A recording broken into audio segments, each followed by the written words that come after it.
Hi hello welcome to ദിൽദിയിൽ നമ്മൾ കുറേ നാളായി വ്ളോഗ് ഇറക്കിയിട്ട് വ്ളോഗ് മാത്രമല്ല ഷോർട്സും ഇറക്കിയിട്ട് കുറേ നാളായി ടൈം കിട്ടാറില്ല. ലാസ്റ്റ് നമ്മൾ നോമ്പ് തുറയൊക്കെ ആയിരുന്നു ഇട്ടുകൊണ്ടിരുന്നത്.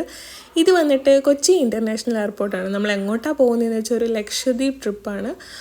കൊച്ചിയിൽ ട്രിവാൻഡ്രത്ത് നിന്ന് കൊച്ചിയിലെത്തി കൊച്ചി ടു അഗത്തിയാണ് പോകുന്നത്. അങ്ങനെ കൊച്ചിയിലെ പ്രൊസീജിയേഴ്സൊക്കെ കഴിഞ്ഞ് ഒരു ഹാഫ് ആൻ അവറോളം നമ്മൾ വെയിറ്റൊക്കെ ചെയ്തു.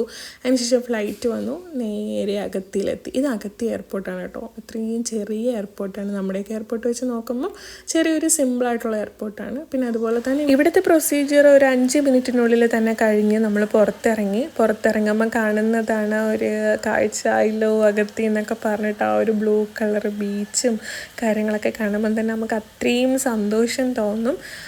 പിന്നെ അന്ന് വൈകുന്നേരം നമുക്ക് അഗത്തിയിൽ തന്നെ സൈറ്റ് സീയിങ് കാര്യങ്ങളൊക്കെ ആയിരുന്നു. നമ്മൾ വൈകുന്നേരം റൂമിൻ്റെ അടുത്തുള്ള ഒരു ബീച്ചിൽ വന്നിട്ട് കുറേ നേരം നടന്നു, ബീച്ചിൽ കറങ്ങി. പിന്നെ അവിടെ വൈകുന്നേരം മീൻ പിടുത്തവും കാര്യങ്ങളൊക്കെയാണ്. കുറേ ആൾക്കാർ, അതൊക്കെയാണ് അന്നത്തെ ഡേ. ഇത് സെക്കൻഡ് ഡേ ആണ്. സെക്കൻഡ് ഡേ നമ്മൾ ഫുഡ് കഴിക്കാൻ വേണ്ടി വന്ന സ്പോട്ടാണ്. അത്രയും മനോഹരമായിട്ടുള്ളൊരു പ്ലേസ് ആയിരുന്നു. അവിടെ ഇരുന്ന് ഫുഡ് കഴിക്കുക, കടലിൻ്റെ ഭംഗി ആസ്വദിക്കുക, ആ ഒരു നീലക്കടലൊക്കെ കാണുക. പിന്നെ ഇത് ഫുഡ് കഴിക്കുന്നത് നമ്മൾ പുട്ടും ചപ്പാത്തി, മുട്ടക്കറി, മീൻകറിയൊക്കെ ആയിരുന്നു. അതാണ് നമുക്ക് അവർ സ്പെഷ്യലായിട്ട് ഉണ്ടാക്കിയത്. പക്ഷേ അടിപൊളി ടേസ്റ്റ് ആയിരുന്നു കേട്ടോ. ആ ഒരു ഫുഡൊക്കെ കഴിച്ച് ബ്രേക്ക്ഫാസ്റ്റൊക്കെ കഴിച്ച് നമ്മുടെ അന്നത്തെ ആക്ടിവിറ്റീസിലോട്ട് പോയി. ഇതൊക്കെ കഴിഞ്ഞ് നമ്മൾ ഉഷാറായിട്ട് നമ്മൾ നേരെ കൽപ്പത്തി ഐലൻഡിലോട്ട് പോവുകയാണ്. കൽപ്പത്തി നല്ല വെയിലുണ്ട് കേട്ടോ. രാവിലെ ഒരു 8:30-9 മണി ടൈമാണ്. ആ ടൈമിൽ തന്നെ കുറച്ച് വെയിലായിട്ടുണ്ട്. പിന്നെ ധനു കുറച്ച് ടയേർഡ് ആയതുപോലെ ഉണ്ട്. ഇടയ്ക്ക് ധനുവിനൊന്ന് ചിയറപ്പ് ചെയ്യാൻ വേണ്ടിയിട്ട് ബോട്ടിലുള്ള ആൾ, തമീം എന്നാണ് പേര്, ആളാണ് ബലൂണൊക്കെ കൊടുത്തൊന്ന് ഉഷാറാക്കി. പിന്നെ ഗ്ലാസ് ബോട്ടാണിത്. നമുക്ക് ഇതിൽ കൂടെ അതിൻ്റെ അകത്ത് കൂടെ നമുക്ക് കോറൽസും ഫിഷും കാര്യങ്ങളൊക്കെ കാണാൻ പറ്റുന്നുണ്ടായിരുന്നു. അതൊരു അടിപൊളി വ്യൂ ആയിരുന്നു. ഓൾറെഡി അതൊരു ക്രിസ്റ്റൽ വാട്ടർ ആയതുകൊണ്ട് തന്നെ നമുക്ക് അല്ലാണ്ട് തന്നെ കാണാം. ഇത് ഗ്ലാസ് ബോട്ട് വഴി നോക്കുമ്പോൾ കുറച്ചും കൂടെ അടുത്ത് കാണാം നമുക്ക് എന്നുള്ളതാണ്. പിന്നെ കുഞ്ഞു കുഞ്ഞു മീനുകളൊക്കെ കണ്ട് നമ്മൾ കൽപ്പട്ടി എത്തിയതറിഞ്ഞില്ല. കൽപ്പട്ടി ഐലൻഡ് ആൾ താമസമൊന്നും ഇല്ലാത്തൊരു പ്ലേസാണ്. അഗത്തിയിൽ നിന്നൊരു 1 hour യാത്രയൊക്കെ ഉണ്ട്. പക്ഷെ നമ്മൾ യാത്ര ചെയ്ത് വന്നതൊന്നും അറിഞ്ഞില്ല. അത്രയും നല്ല രസമുണ്ടായിരുന്നു. ബീച്ചിൽ കടലിൽ കൂടി ഇങ്ങനെ ബോട്ടിൽ വരുന്നത്, ഇടയ്ക്ക് കോറൽസും മീനും കാര്യങ്ങളൊക്കെ കണ്ട് നമ്മൾ കൽപ്പട്ടി എത്തി. അത് കഴിഞ്ഞ് നമ്മൾ ഫുള്ള് നടന്ന് കാണുകയാണ്. ഇവിടെ പ്രത്യേകിച്ച് എനിക്കങ്ങനെ കാണാനും മാത്രം ഉള്ളതായിട്ട് തോന്നിയില്ല. ഒന്നും തന്നെ ഇല്ല, ആൾതാമസമൊന്നും ഇല്ലല്ലോ. ജസ്റ്റ് അങ്ങനെ കണ്ടു. ഇത് ബി കുഞ്ഞിപ്പാറയാണ് കേട്ടോ. ബി കുഞ്ഞിപ്പാറ അവർ പറഞ്ഞ കഥ അനുസരിച്ച് ഇങ്ങനെയാണ്. ഒരു അമ്മയും കുഞ്ഞും ഈ പാറയുടെ അടിയിൽ ബ്രിട്ടീഷുകാരുടെ അടുത്ത് നിന്ന് രക്ഷപ്പെടാൻ വേണ്ടിയിട്ട് ഒളിച്ചിരുന്നു. പക്ഷെ അവർ തിരിച്ച് അഗത്തി ഐലൻഡിലോട്ടും പോയില്ല, എന്നാൽ ബ്രിട്ടീഷുകാരുടെ കയ്യിലും കിട്ടില്ല. എന്ത് പറ്റി എന്നറിയത്തില്ല എന്നാണ് അവർ പറഞ്ഞത്. അന്ന് 1 മണിക്ക് നമുക്ക് വെസലുണ്ടായിരുന്നു. നമ്മൾ അഗത്തിയിൽ നിന്ന് കവരത്തിയിലോട്ട് പോവുകയാണ്. സ്നോർക്കലിംഗ് ഒക്കെ കഴിഞ്ഞ് പെട്ടെന്ന് കുളിച്ച് റെഡിയായി നമ്മൾ വെസലിൽ കയറി. നമ്മളായിരുന്നു ലാസ്റ്റ് കയറിയത്. ഓക്കെ, അതൊക്കെ കഴിഞ്ഞ് നമ്മൾ കവരത്തി എത്തി. ആ ഒരു വെസലിൽ നിന്നുള്ള വ്യൂ ആണത്. ഇതാണ് കവരത്തിയിലെ എൻട്രി. ഇവിടെ നമ്മൾ പെർമിറ്റും കാര്യങ്ങളൊക്കെ കാണിക്കണം. അതെല്ലാം കാണിച്ച് നമ്മൾ റൂമിലോട്ട് പോവുകയാണ്. നല്ല വിശപ്പുണ്ടായിരുന്നു, കാരണം നമ്മൾ ഫുഡ് കഴിച്ചില്ല. നമ്മൾ കവരത്തി എത്തിയപ്പോൾ തന്നെ 3 മണിയായി. 2.5 മണിക്കൂറോളം യാത്രയുണ്ട് അഗത്തിയിൽ നിന്ന് കവരത്തിയിലോട്ട് വരാൻ വേണ്ടിയിട്ട്. ഇത് അഗത്തിയിലുള്ള ആ ഒരു ഇത്തമാരെ നമുക്ക് പ്രിപ്പയർ ചെയ്ത് തന്ന ഫുഡാണ്. ഇറച്ചി ചോറെന്ന് വേണം പറയാം. നല്ല അടിപൊളി ടേസ്റ്റ് ആയിരുന്നു. അത് മാത്രമല്ല, അതിനിടയ്ക്കൊരു ക്യാരറ്റ് അച്ചാറുണ്ടായിരുന്നു. അത് നല്ല ഇഷ്ടപ്പെട്ടു. ധനുവിനും നല്ല ഇഷ്ടപ്പെട്ടു. ആസ്വദിച്ച് അങ്ങനെ കഴിക്കുകയാണ്. പിന്നെ ഇന്ന് കവരത്തിയിൽ നമുക്ക് വേറെ പ്രത്യേകിച്ച് പരിപാടിയൊന്നുമില്ല. സൈറ്റ് സീയിങ് തന്നെയായിരുന്നു. അഗത്തിയിൽ ഫസ്റ്റ് ഡേ ഉണ്ടായിരുന്നത് പോലെ കവരത്തിയിലും സൈറ്റ് സീയിങ് ആയിരുന്നു നമുക്കുള്ളത്. അങ്ങനെ നമ്മൾ സൈറ്റ് സീയിങ് കാണാൻ വേണ്ടിയിട്ട് ഒരു അടുത്ത് വന്നതാണ്. ഇതാണ് നമ്മൾ നേരത്തെ വന്ന കവരത്തിയുടെ എൻട്രിയുടെ അവിടത്തുള്ള പ്ലേസാണ് ഇതൊക്കെ. അങ്ങനെ അവിടെ നമ്മൾ വൈകുന്നേരം ചായ കുടിക്കാനൊക്കെ വന്നു. ഇതിന് ഫുൾ അവിടെ എക്സ്പ്ലോർ ചെയ്യുന്നത് പോലെയാണ്. ഇടയ്ക്കാൾ ഡൗൺ ആവാറുണ്ട്. വൈകുന്നേരം അല്ല, രാത്രിയത്തെ ഫുഡ് കഴിക്കാൻ വേണ്ടിയിട്ട് എൻ്റെ തന്നെ പേരിലുള്ള റെസ്റ്റോറൻറ്റിലാണ് വന്നത്, അൽഫിയ കിച്ചൻ.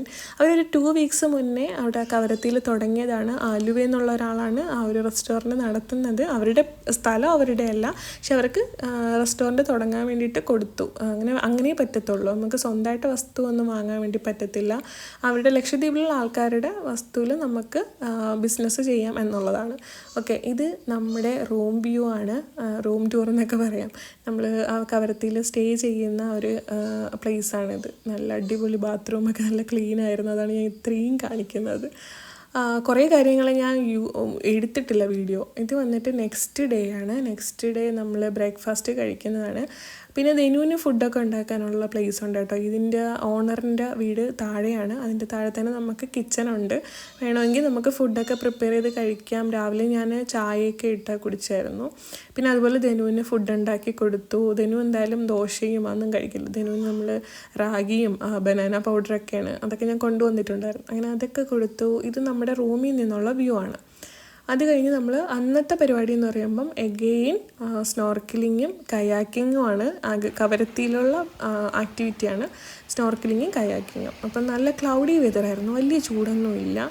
പിന്നെ അത് മാത്രമല്ല അന്ന് ഫ്രൈഡേ ആയിരുന്നു, ജുമ ഉണ്ട്. അതിൻ്റെ അവിടെ തന്നെ ഇലക്ഷനാണ്. ഫ്രൈഡേ അവർക്ക് ഇലക്ഷനാണ്. നമുക്ക് 26-ാം തീയതിയാണ് ഇലക്ഷൻ എങ്കിൽ അവർക്ക് ഇന്നാണ് ഇലക്ഷൻ, ഫ്രൈഡേ ആണ് ഇലക്ഷൻ വരുന്നത്. അപ്പം അത് കഴിഞ്ഞ് ഞാനും ഇക്കായും കൂടെയാണ് സ്നോർക്കലിംഗ് ചെയ്യാൻ വേണ്ടിയിട്ട് പോകുന്നത്. ധനുവിനെ അവരുടെ അടുത്ത് ആഷിൻ്റെ അടുത്തും യൂനുവിൻ്റെ അടുത്തും ആക്കിയതിന് ശേഷം അവൾ ഉറക്കമാണ്, അപ്പോൾ എന്തായാലും നിൽക്കും. അങ്ങനെ നമ്മൾ സ്നോർക്കലിംഗ് ചെയ്യാൻ വേണ്ടിയിട്ട് പോയി. തൊട്ടടുത്താണ്, റൂമിൽ നിന്ന് കുറച്ച് ഒരു അരമണിക്കൂറേ ഉള്ളൂ യാത്ര. സ്നോർക്കലിംഗ് ഒക്കെ കഴിഞ്ഞ് ഞാൻ അതിൻ്റെ വീഡിയോസൊക്കെ എടുത്തതാണ്. പക്ഷേ അതൊക്കെ ഈ വ്ളോഗ് എടുക്കാൻ പറ്റുന്ന രീതിയിലല്ല, ഷോർട്സ് എടുക്കാൻ പറ്റുന്ന രീതിയിലാണ്. കുറേ വീഡിയോസ് എടുത്തത് ഇക്കായാണ്, അപ്പോൾ ഇക്ക വ്ളോഗിൻ്റെ രീതിയിലല്ല, ഷോർട്സാണ്. പിന്നെ അത് കഴിഞ്ഞ് വൈകുന്നേരം നമ്മൾ കയാക്കിങ് ചെയ്യാൻ വേണ്ടിയിട്ട് വന്നതാണ്. യൂനു ആഷ്നയും കയാക്കിങ് ചെയ്യുന്നില്ല, അവർ ലൈറ്റ് ഹൗസിലോട്ട് പോകുന്നെന്ന് പറഞ്ഞു. അപ്പോൾ 5 മണിയൊക്കെ ആകുമ്പോൾ തന്നെ 5:30 ടൈമൊക്കെ ആകുമ്പോൾ ലൈറ്റ് ഹൗസ് പിന്നെ കയറാൻ പറ്റത്തില്ല. അങ്ങനെ അവർ ലൈറ്റ് ഹൗസിൽ പോയി. ഞാനും ഇക്കായും ധനുവും കൂടി കയാക്കിങ് ചെയ്യാമെന്ന് കരുതി. ഇതാണ് കയാക്കിങ് ചെയ്യുന്ന സ്ഥലം. ധനു അവിടെ ഒരു ഊഞ്ഞാലൊക്കെ കണ്ടു, അതൊക്കെ കണ്ട് ഇഷ്ടപ്പെട്ട്. സാധാരണ ആൾ ഇറങ്ങത്തില്ല, വെള്ളം കാണുമ്പോഴും ഈ ഒരു മണ്ണ് കാണുമ്പോഴും ഇറങ്ങൂല, എന്തോ ഒരു പേടിയാണ്. അപ്പം ധനു അത് കഴിഞ്ഞ് ഊഞ്ഞാൽ കണ്ടപ്പോഴത്തേക്ക് മാത്രമാണ് കുറച്ച് നേരം ഒന്ന് ഫോട്ടോ എടുക്കാനൊക്കെ ഇരുന്നുണ്ട്. ഇത് കയാക്കിങ് കഴിഞ്ഞതിന് ശേഷമുള്ള ഇതാണ്, കാരണം അവിടെ കുട്ടികളൊക്കെ കളിക്കാൻ വേണ്ടിയിട്ട് വന്ന് അവർ വൈകുന്നേരം അവരുടെ ആക്ടിവിറ്റിയാണിത്.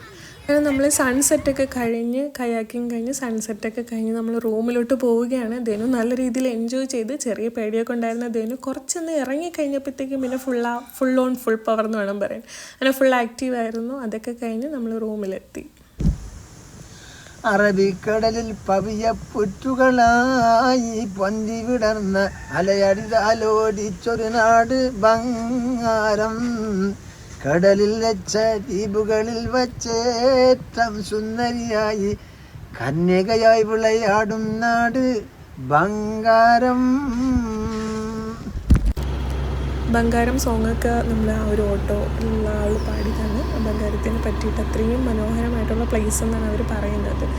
പിന്നെ ഇത് വന്നിട്ട് 4th ഡേ ആണ്. നമ്മൾ കവരത്തിയിൽ നിന്ന് അഗത്തിയിലോട്ട് എത്തി. രാവിലെ ഒരു 6 മണിക്ക് വെസൽ കയറി. ഒരു 8:30 ആയപ്പം തന്നെ നമ്മൾ അഗത്തിയിലെത്തി. അഗത്തിയിൽ നിന്ന് നമ്മൾ പതിവ് പോലെ ബ്രേക്ക്ഫാസ്റ്റൊക്കെ കഴിച്ച് ഒന്ന് ഉഷാറായിട്ട് ഇവിടെ നിന്ന് തിന്നക്കര, ബംഗാരം, സാൻഡ് ബാങ്ക് പോവുകയാണ്. പോകുന്ന വഴിക്ക് നമ്മൾ അതിനേക്കാളും മനോഹരമായ ഒരു കാഴ്ചയാണ് ഡോൾഫിൻ. എത്ര ഡോൾഫിനാണെന്ന് എനിക്കറിയത്തില്ല, ഒരുപാട് ഡോൾഫിനെ കണ്ടു. അവർ തന്നെ പറഞ്ഞിട്ട് അങ്ങനെ ഇപ്പം ആഗ്രഹിച്ച് വരുന്ന ആൾക്കാർക്കാണ് ഡോൾഫിനെ കാണാൻ പറ്റിയിട്ടില്ല, നിങ്ങൾക്ക് ഭയങ്കര ലക്കാണ് ഡോൾഫിനെ കാണാൻ പറ്റിയത് എന്നുള്ളതാണ് അവർ പറഞ്ഞത്. കാരണം അത്രയും നല്ല ഒരു കാഴ്ചയായിരുന്നു ആ ഒരു ബീച്ചിൽ. അത്രയും ക്രിസ്റ്റൽ ക്ലിയർ വാട്ടറിൽ ആ ഒരു ഡോൾഫിൻ പോകുമ്പോൾ തന്നെ നമുക്കൊരു അനിമേഷൻ പോലെയാണ് തോന്നുന്നത്. ഈ വീഡിയോയിൽ കാണുമ്പോൾ തന്നെ നിങ്ങൾക്ക് തോന്നുന്നുണ്ടായിരിക്കും. എനിക്കങ്ങനെയാണ് തോന്നിയത് ഈ വീഡിയോസ് കണ്ടപ്പോഴത്തേക്കും. പിന്നെ ഇത് വന്നിട്ട് ആ ഒരു ബോട്ടിൽ പോകുമ്പോഴത്തേക്ക് ആ ഒരു ബീച്ചിൻ്റെ വ്യൂ ആണ്. കവരത്തി ആണെങ്കിലും അഗത്തി ആണെങ്കിലും ഈ ആ ഒരു ഐലൻഡിൽ അപേക്ഷിച്ച് തിന്നക്കരയും ബംഗാരവും അത്രയും ബ്യൂട്ടിഫുള്ളാണ്. അത്രയും ബാക്കി 2 ഐലൻഡിൽ പോകുന്നതിനേക്കാളും അതിനേക്കാളും ക്ലിയർ ആയിട്ടുള്ള വാട്ടറാണ് നമ്മൾ ഈ ഒരു യാത്രയിൽ കാണുന്നത്. തിന്നക്കര ആണെങ്കിലും ബംഗാരം ആണെങ്കിലും പോകുന്ന വഴിക്ക് കാണുന്നത് ഭയങ്കര ക്ലിയർ വാട്ടറാണ്. അതിനടിയിൽ നമുക്ക് അത്രയും ക്ലിയർ ആയിട്ടുള്ള കാര്യങ്ങൾ കാണാൻ പറ്റുന്നുണ്ടെന്നാണ്. ഇത് തിന്നക്കരയാണ്. ഇവിടെയും ആൾതാമസമൊന്നുമില്ല, ജസ്റ്റ് ഒരു ടൂറിസ്റ്റ് പ്ലേസ് എന്നുള്ള രീതിയിലുള്ളതാണ്. കുറേ നേരം ഇവിടെ റെസ്റ്റൊക്കെ ചെയ്ത്, കുറേ നേരമല്ല ഒരു 10-15 മിനിറ്റ് നമ്മൾ റെസ്റ്റൊക്കെ ചെയ്ത്. പിന്നെ ഇതിനിടയ്ക്ക് കുറേ വീഡിയോസ് ഉണ്ടായിരുന്നു, പക്ഷേ എനിക്കതൊന്നും എടുക്കാൻ പറ്റിയില്ല. കാരണം ഞാൻ എൻ്റെ തന്നെ ഫോട്ടോസും വീഡിയോസൊക്കെ എടുക്കുന്ന തിരക്കിലായിരുന്നു. പിന്നെ അതുപോലെ ധനു കുറച്ച് കരച്ചിലും ബഹളമൊക്കെ ആയത് കാരണം കുറേ വീഡിയോസൊന്നും എടുക്കാൻ പറ്റിയില്ല. പിന്നെ യൂനും ഇക്കായൊക്കെ വെള്ളത്തിൽ കുറേ കുളിച്ച് ഒരു അരമണിക്കൂറോളം തിന്നക്കര സ്പെൻഡ് ചെയ്തിട്ട് തിരിച്ച് അവിടെ നിന്ന് നേരെ നമ്മൾ വീണ്ടും ബംഗാരം പോവുകയാണ്. ബംഗാരം ഇവിടെ നിന്ന് കുറച്ച് അടുത്തെന്ന് വേണം പറയാൻ, ഒരു 15-20 മിനിറ്റ് മതി. 1 മണിക്കൂർ വേണം തിന്നക്കര ആണെങ്കിലും ബംഗാരവും വരാൻ വേണ്ടിയിട്ട്. തിരിച്ച് തിന്നക്കരയിൽ നിന്ന് ബംഗാരം പോകാൻ വേണ്ടിയിട്ട് ഒരു അരമണിക്കൂർ യാത്രയാണ് വേണ്ടി വന്നത്. ഇത് വന്നിട്ട് ബോട്ടിൽ പോകുമ്പോഴത്തേക്കും നമുക്കൊരു ഫ്രഷ് ആയിട്ടുള്ള മീൻ പിടിച്ചിട്ട് അവർ നമുക്ക് ഫുഡ് ഉണ്ടാക്കുന്നതാണ് ഉച്ചത്തേക്കുള്ള. ഇപ്പം തന്നെ ടൈം വന്നിട്ട് ഒരു മണി ആയിട്ടുണ്ട്. നല്ല വിശപ്പുണ്ട്. രാവിലെ ബ്രേക്ക്ഫാസ്റ്റ് കഴിച്ച് ഇറങ്ങിയതാണ്. നല്ല സ്നേഹമുള്ള ആൾക്കാരെന്നാണ് പറയാൻ. നമ്മുടെ അടുത്ത് ബിഹേവ് ചെയ്യുന്ന രീതിയാണെങ്കിലും നമുക്ക് സംസാരിക്കുന്നതാണെങ്കിലും അത്രയും സ്നേഹത്തോടെയാണ് അവർ നമ്മൾ ട്രീറ്റ് ചെയ്യുന്നത്. ഇതാണ് ബംഗാരം റിസോർട്ടിൽ സ്റ്റേ അല്ല, നമ്മൾ ജസ്റ്റ് പ്ലേസ് കാണാൻ വേണ്ടിയിട്ട് വന്നതാണ്. ഇവിടെ കുറച്ച് നേരം നമ്മൾ റെസ്റ്റൊക്കെ ചെയ്ത് ഒരു 4-4:30 ആയപ്പോഴത്തേക്കാണ് സാൻഡ് ബാങ്കിലോട്ട് വരുന്നത്. ഞാൻ ഫുഡ് കഴിക്കുന്ന വീഡിയോ ഒന്നും എടുത്തില്ല. അടിപൊളി ഫുഡായിരുന്നു. നമ്മൾ ഇറച്ചി ചോറ് കഴിച്ചതുപോലെ ഇത് മീൻ ചോറായിരുന്നു. മീനൊക്കെ ഇട്ടിട്ട് മിക്സ് ചെയ്തിട്ടുള്ള ഒരു ചോറായിരുന്നു. അത്രയും ടേസ്റ്റി ആയിട്ടുള്ള ഫുഡായിരുന്നു. പിന്നെ അവിടെ കുറച്ച് നേരം റെസ്റ്റൊക്കെ കഴിഞ്ഞിട്ടാണ് സാൻഡ് ബാങ്കിലോട്ട് വരുന്നത്. ബംഗാരത്തിൽ നിന്ന് കുറച്ചേ ഉള്ളൂ, ഒരു 10 മിനിറ്റ്, 5 മിനിറ്റത്തെ ബോട്ട് യാത്രയിൽ നമ്മൾ അവിടെ നിന്ന് നോക്കുമ്പോൾ തന്നെ നമുക്ക് സാൻഡ് ബാങ്ക് കാണാൻ പറ്റും. അവിടെ ഞാനും മിക്കായും ഇതിനുമൊക്കെ കളിച്ചു. അതുപോലെ അഷ്ന എല്ലാവരും ഉണ്ടായിരുന്നു. നമ്മൾ അതൊക്കെ കഴിഞ്ഞ് തിരിച്ചൊരു സൺസെറ്റൊക്കെ കണ്ടിട്ടാണ് തിരിച്ച് അഗത്തിയിലോട്ട് എത്തുന്നത്. അഗത്തിയിലെത്തി സൺസെറ്റൊക്കെ കഴിഞ്ഞ് അഗത്തിയിലെത്തി. നമ്മളിത് ലാസ്റ്റ് ഡേ ആണെന്നാണ് പറയുന്നത്. നെക്സ്റ്റ് ഡേ നമ്മൾ ഇവിടെ നിന്ന് ടാറ്റ ബൈ ബൈ പറയുകയാണ്.